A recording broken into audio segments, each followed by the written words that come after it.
Hello everyone. Today we will start with second function of management, that is organizing. In last lecture we have studied the first function, that is planning. Now the second function is organizing. See, planning is what? It is future oriented. For example, if we are at point A and we want to reach point D, whatever that gap is there, it bridges by planning only. Now once the plan is done, once the first function of planning is over, let's see what exactly the organizing is. What? To get the resources, all the resources together. Okay, so uh, I will give you one example. For example, we have already discussed that your target is 80%. You have planned that you want to score 80%. Now according to your plan, you start organizing the resources. Organizing the resources means you start collecting different study material. You may join the classes, or you take the help of your college teachers or your friends or your brothers, sisters. You start organizing all these things. So your plan is done. Now you start organizing. So that is what? In organizing, actual action takes place. In planning, you just decide what you want to do in the future, and for doing that, or for achieving that, you start organizing. So the we can say that the plan will actually, you start working on it. As usual, we have to write one definition, and then we will start with the importance part. Now let's see what the Kunz and O'Donnell's definition says about the organizing. Organization involves the grouping of activities necessary to accomplish goals and plans. See, what it is, it exactly includes grouping of activities. Okay, so grouping means what? Once the plan is done, now you start grouping of those activities, goals, plans, the assignment of these activities to appropriate departments. Have you ever uh, means department means what? In the organization we come across this word departments. What exactly it is? See, we have marketing department, we have finance department, different departments in the organization. Hmm? So what you are going to do, once the plan is done, you are going to divide the whole organization into different departments, and you are going to assign different work to each department. Then you will observe that there is delegation of authority. Delegate means what? की दुसऱ्याला देणं, authority देणं, and accordingly you start communicating, coordinating all the departments, because our final aim is related to organization, group aim. Now let's see what are the importance of organizing. The first point says it facilitates administration as well as operation. Remember students, what is administration and what is operation? See, administer means office related work. And operation means what? Actual work. So organizing process lead to identify and to stop the to group the activities. Proper grouping of tasks reduce wastage of raw material and increase profit. आता मी तुम्हाला simple example देते. आपल्या कॉलेजमध्ये 11चे जे काही science असेल, commerce असेल, असे वेगवेगळे डिपार्टमेंट करतो आपण, वेगवेगळ्या डिव्हिजन्स करतो. हे कशासाठी केलं जातं?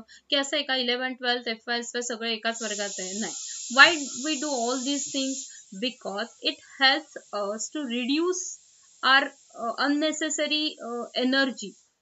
सगळं ग्रुपिंग एकत्र केलं. I know this is the commerce building, here all 11, 12 students are sitting.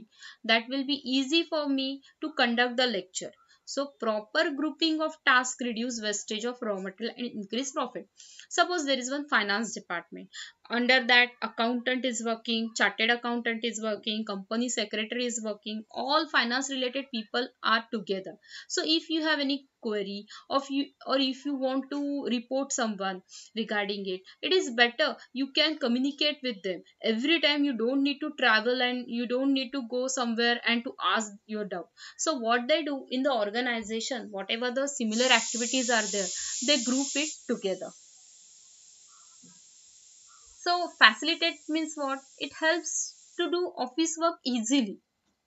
Next, it brings specialization.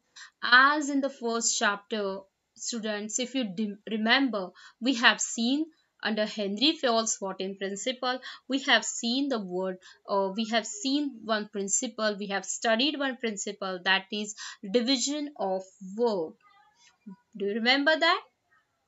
Okay, let's see one more time. I will explain you. Division of work means dividing the work into small parts and assigning that part to each employee according to his likes, his dislikes, his experience, um, whatever his expertization. Accordingly we give them that task, and if you get that task which you like it, which or you are in which you are specialized, uh, then you will work very what we can say, without any mistakes.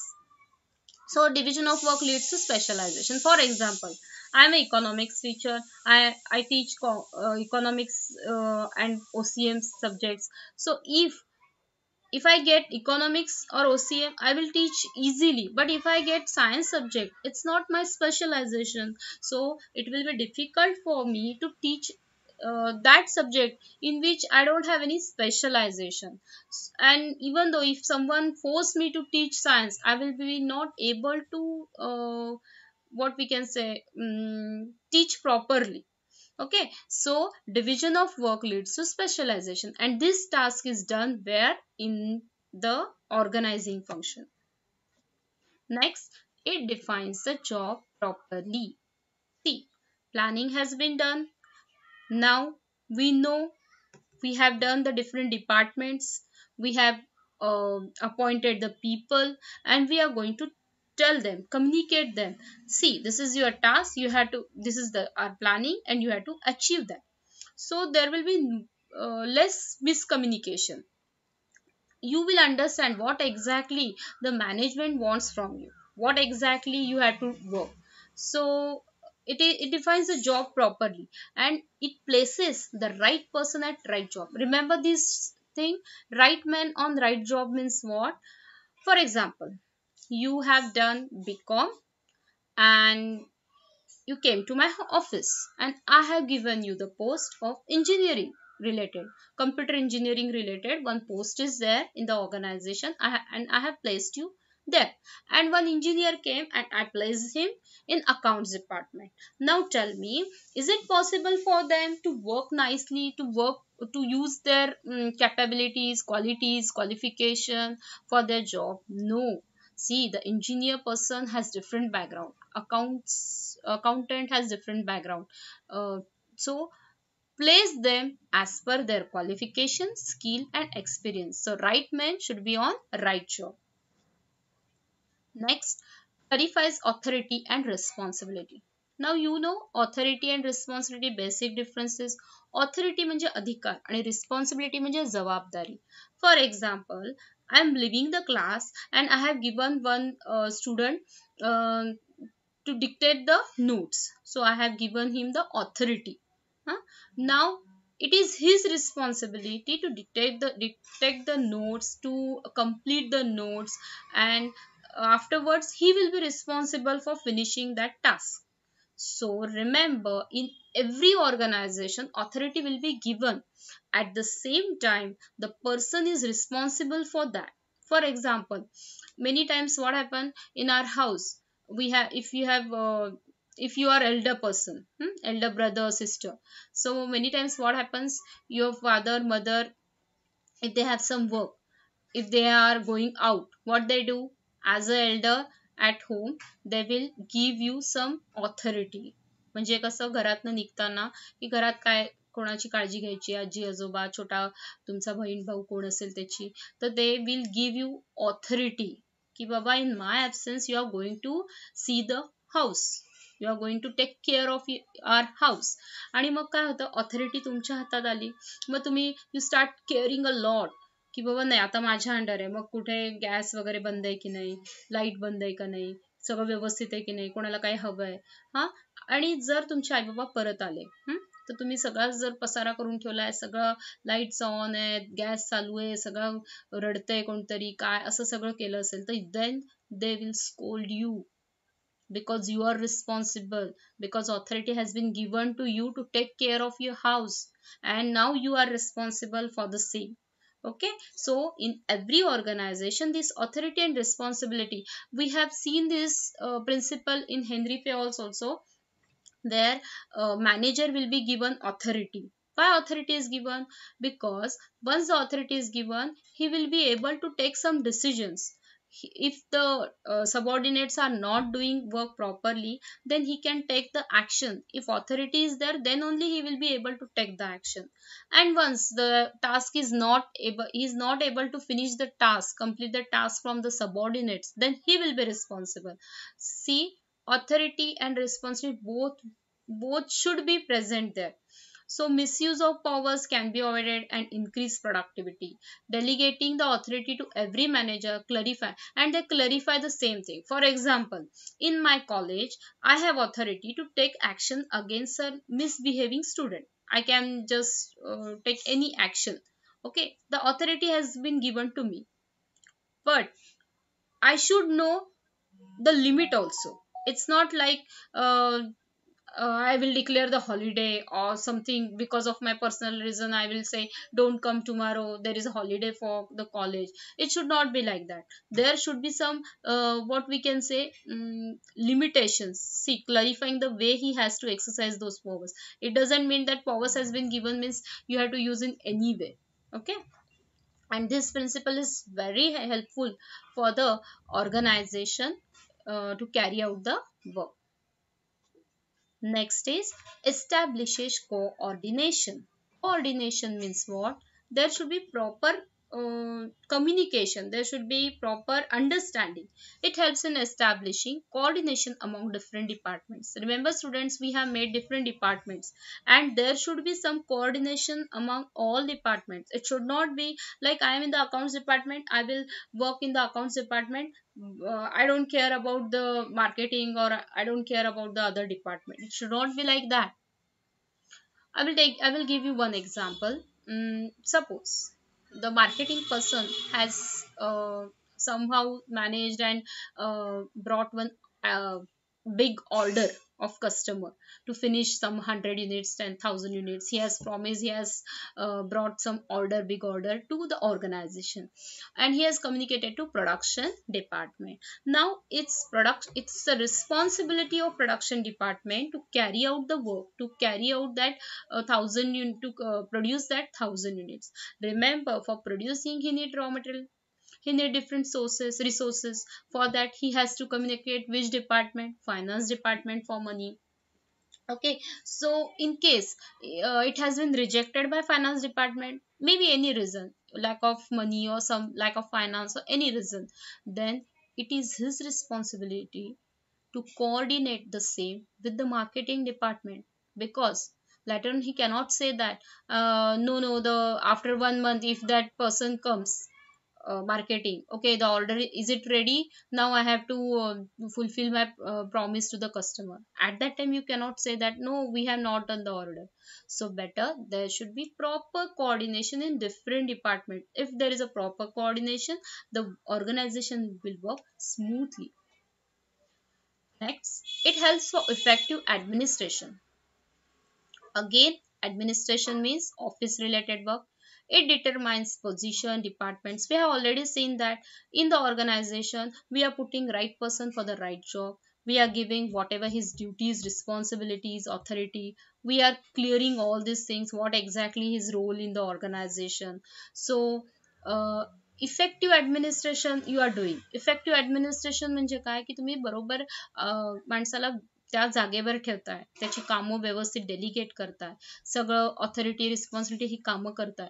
सो एक प्रकारचं एक effective office work, administration म्हणजे काय की office work तुम्ही व्यवस्थित handle करताय. Next, helpful for growth and diversification. Students, now I will clear you towards growth and diversification. Suppose um, one company is there, it's growing fast. Growing means what? From Pune to Mumbai, different branches all over Maharashtra, then all over India, all over world. It's a growth. Okay, if I am having only one office, I have opened 10 offices, it means it's a growth in the sense in numbers increasing. My production is increasing, my offices are increasing, my factories are increasing, number of employees are increasing. That is growth. My profit has been increased. But now what is diversification? Diversification is completely going in new area. For example, if Titan is in watches related, uh, suppose suddenly it has diversification in hotel industries. They, if they have opened hotel industries, or suddenly they have opened stationery, then it is diversification. Diversification means जिथे तुम्ही completely नवीन एरियामध्ये स्वतःचा setup करता, that is called diversification. Okay. Next, creates sense of security. Organizational structure clarifies the job position. It clearly states duties and responsibilities of everyone. We have already seen that in the organization, we are giving the different we are building different departments. We are putting person in the right place. Then we are telling them their duties, responsibilities, their target, what they exactly they have to do. So this will, there will be no confusion at all. There is it helps in increasing mental satisfaction and sense of security means what? You will not get confused with the work. Next, scope for innovation. In planning also we have seen that there is a scope for innovation. Innovation म्हणजे काय? The Naveen Naveen ideas. Organizing function clears the role and activities to be performed. Employees can work by using new ideas which help organization to expand. For example, I am the part of the organization. I am the part of, in my college, I am one of the employee of the institute. Suppose I am having, while working, I am having different innovative ideas. For example, if I am teaching my students with the help of PPTs, or showing some practical examples, or showing some films which in which some management activities are done, or functions of management can be seen. This is the innovative way to teach students. Instead of teaching from the textbook, if I am using different ways, or suppose I am a science teacher, I am giving some practicals. In that case, the teacher will find out various innovative ways. So in the organization, while working, you start finding different ways to innovative ways to do your work. So this will definitely help the organization, because you may get a different idea which is very good or which is very cost effective. So there is a scope for innovation, because sometimes employees may suggest you something innovative ways. Now moving to last point, helps in optimum utilization of resources. Optimum we have seen, to full extent. Resources are scarce, they have to utilize without wastage. So what happens, this function provide different jobs to different employees according to their job satisfaction. Right workforce utilize. See, we have put right person in right job. We have clarified everything. We have introduced division of work, which leads to specialization. So here wastage will be avoided, or we can say that it will be minimized. So we have seen, we have finished the importance of organizing, we have finished planning and second function organizing. In the next lecture we will see staffing function. Okay, thank you students.